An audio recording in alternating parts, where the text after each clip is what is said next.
Gabriel, que espécie de abelha que é essa aqui, você sabe?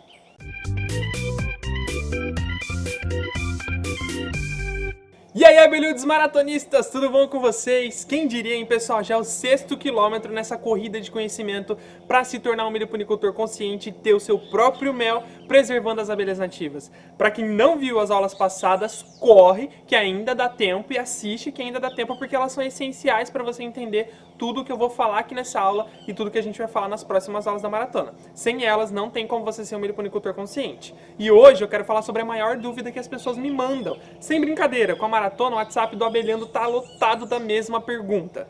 Que abelha é essa, Gabriel? Você sabe identificar essa espécie de abelha? Pois é, uma das coisas aparentemente mais difíceis e que as pessoas mais querem saber é como identificar uma espécie de abelha nativa sem ferrão. Será que é abelha? Será que é uma abelha solitária? Será que é uma abelha social? Será que é melípona ou trigoniforme, uruçu, mirim, tubuna, mandaguari? Como saber que abelha é essa que ocorre aí na sua casa?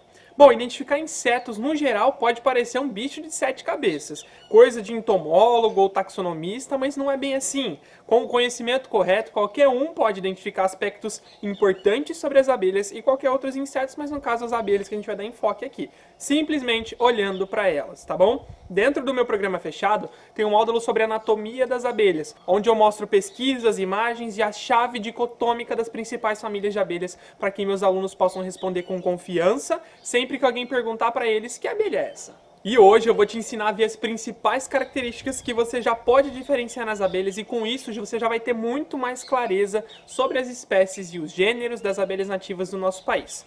Primeira e mais importante coisa que você precisa ter em mente. Existem milhões de insetos, mas uma coisa importante diferencia as abelhas. A gente precisa se atentar à corbícula, que é essa estrutura na pata traseira que as abelhas usam para carregar o pólen que vai alimentar as larvas na colônia. Se tem corbícula, é abelha. Se não tem, não é abelha. Com ressalva os gêneros de abelhas saqueadoras, como as Lestrimelita, conhecida popularmente como abelhas limão, que transportam o pólen junto com o néctar no papo, em uma papinha, uma espécie de papinha, que ela mesma produz para facilitar o transporte, já que ela não tem corbículas. Quantas vezes aqui em casa as pessoas chegam me trazendo insetos que eles acharam por aí e me perguntam se é abelha ou que abelha que é, e muitas vezes nem é uma abelha. Pode ser uma mosca, pode ser uma vespa, mas se não tem corbícula, não é abelha. Segunda coisa que você precisa se atentar. Dentre as principais famílias de abelhas, a gente tem as solitárias, que são do tribo Euglossini e da tribo Bombini, e as eusociais da tribo Meliponini e Apini. As solitárias, elas são abelhas que não vivem em comunidade, salvo raras exceções, como por exemplo para reprodução. E além disso, elas são diferentes das Meliponini por outro fator. Elas têm o ferrão útil e se sentirem ameaçadas, elas vão ferroar. As bombini são abelhas maiores, bem peludas e que a gente vê por aí forrageando sozinha quando é época de reprodução. Um bom exemplo desse grupo é a própria mamangava, que é uma das maiores abelhas do mundo. Apesar de não fazerem parte do grupo das abelhas que a gente pode criar racionalmente, elas têm seu charme e estão espalhadas em todo o mundo. Dá uma olhada nessas abelhas solitárias aqui. Até a abelha azul existe. Essas aqui são as favoritas da Julia. Quanto mais peludinha, mais ela gosta. E mesmo que você não possa criá-las aí em caixas nacionais, você pode fornecer locais seguros de nidificação e elas vão aparecer. Já as Euglossini, elas são as famosas abelhas de orquídea. São as que mais parecem com moscas, que são brilhantes, de cor azul ou verde, e normalmente são metalizadas. São as menos conhecidas como abelhas, mas têm corbícula e coletam néctar e pólen para alimentar suas crias, que normalmente são depositadas em buracos na madeira ou pequenos buracos em muros. Já nas abelhas eusociais, que vivem em comunidade e estocam mel, a gente tem a tribo das Apini, as famosas Apis mellifera, que são abelhas com ferrão, que a gente já conhece muito bem. E também a gente tem as nossas amadas Meliponini. E esse é o grupo das abelhas sem ferrão que vivem em sociedade e que produzem e estocam mel. Esse grupo é muito amplo e o principal gênero desse grupo, segundo a organização taxonômica mais recente, é o gênero Melipona, que compreende também todas as trigoniformes, além de todas as espécies de melíponas. As melíponas são abelhas maiores, mais robustas, como as urussus e as mandaçaias, e são abelhas mais recentes evolutivamente e, consequentemente, são mais sensíveis às mudanças e alterações do ambiente. Já as trigoniformes são abelhas mais primitivas e mais resistentes. Entre elas a gente tem a jataí, as escaptotrigonas como a tubuna, canudo e as mandaguaris, além das espécies do gênero plebeia, que são as mirins, e muitos outros subgêneros mais desconhecidos, totalizando mais de 50 gêneros só aqui no Brasil. Entendi, Gabriel, mas e para identificar todas essas espécies, como é que a gente faz? Bom, a principal diferença entre esses dois principais agrupamentos, que são as melíponas e as trigoniformes, é com relação à morfologia da abelha, o seu tamanho e os seus formatos. As melíponas, em geral, elas são abelhas maiores, de aparência mais robusta, com presença de mais pilosidades, que são os pelos que cobrem a região do tórax, principalmente, e também as pernas, principalmente onde tem as corbículas. Normalmente, as espécies do gênero Melipona, elas têm o tórax mais desenvolvido porque elas realizam uma atividade de voo maior que exige mais força delas do que as trigoniformes. Já as trigoniformes, elas são mais magrinhas, de aspecto mais arisco. Elas são abelhas menores, de aparência mais brilhante por causa da sua baixa pilosidade, o que difere elas bastante das melíponas. Só essa diferença já é o bastante para a gente diferenciar esses dois grandes grupos, mas ainda resta para a gente entender a diferença entre os principais gêneros, que são os que mais ocorrem em nosso país, porque assim a gente vai ter mais assertividade na hora da identificação. E para entender essa diferença, a gente tem que analisar, além da abelha, o seu ninho, que é a peça fundamental na hora da identificação. O pito de entrada, em geral, nos diz muito sobre o gênero de abelha que a gente está tentando identificar. Veja, por exemplo, a entrada das mandaçaia, das melíponas. Todas elas têm o mesmo formato, que são raias convergentes, sendo elas menores ou maiores, e em geral elas são feitas de uma mistura de barro com resinas vegetais. Entendi, Gabriel, mas e as trigoniformes, que tem tantos gêneros, como é que a gente diferencia? Bom, nesse caso a gente precisa também analisar o ninho. As plebeias, em geral, elas constroem o seu pito de entrada com resina vegetal e uma mistura de cera. A consistência do pito ela fica parecida com aquelas resinas que escorrem de pinheiro, sabe qual resina que é essa que eu tô falando? Aquela de cor âmbar. Então, os formatos eles são os mais variados, sendo mais parecido com uma cavidade, ou uma ravina, ou um pito circular, ou oval, ou em formato de chapéu, com protuberância ou sem protuberância, e isso vai determinar as espécies, mas todos em geral têm essas características que eu mencionei, presença de resinas junto com cera delas.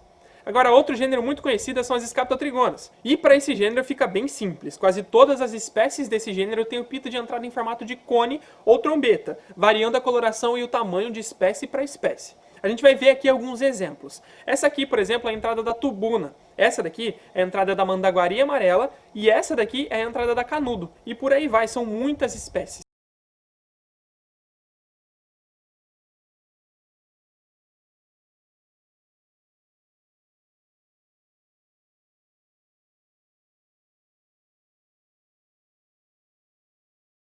E a gente também tem a presença de entradas em formatos de canudo, que são características de espécies como a canudo, a jataí, a pinto de velho e outras espécies. E além de todos esses formatos, tem também entradas que são somente orifícios, como é o caso da guirussu e as demais espécies do gênero schwarziana, que pode apresentar apenas uma protuberância nas bordas da entrada. E para quem não sabe, o gênero schwarziana é composto quase unicamente por espécies que nidificam no solo, em ocos e cavidades no solo, como a guirussu que a gente já citou. E além disso, tem também as entradas em formato de bocas de sapo, que são feitas de barro, que são características do gênero Partamona, as tão famosas bocas de sapo. Agora, de espécie para espécie de abelha, como a gente vai saber a diferença entre elas? Qual a diferença entre uma uruçu amarela e uma bugia? Qual a diferença entre as duas subespécies de jataí, a angústula e a fiebrige? E as outras dezenas de espécies tão parecidas? Como é que a gente vai saber identificar elas? Bom, são coisas tão mínimas que muitas vezes podem ser diferenciadas apenas em análises de laboratório com microscópios especializados que conseguem saber essas pequenas diferenças. Mas tem muitas espécies que a gente consegue diferenciar a olho nu, seguindo os passos corretos e tendo um bom material de apoio para auxílio na sua identificação.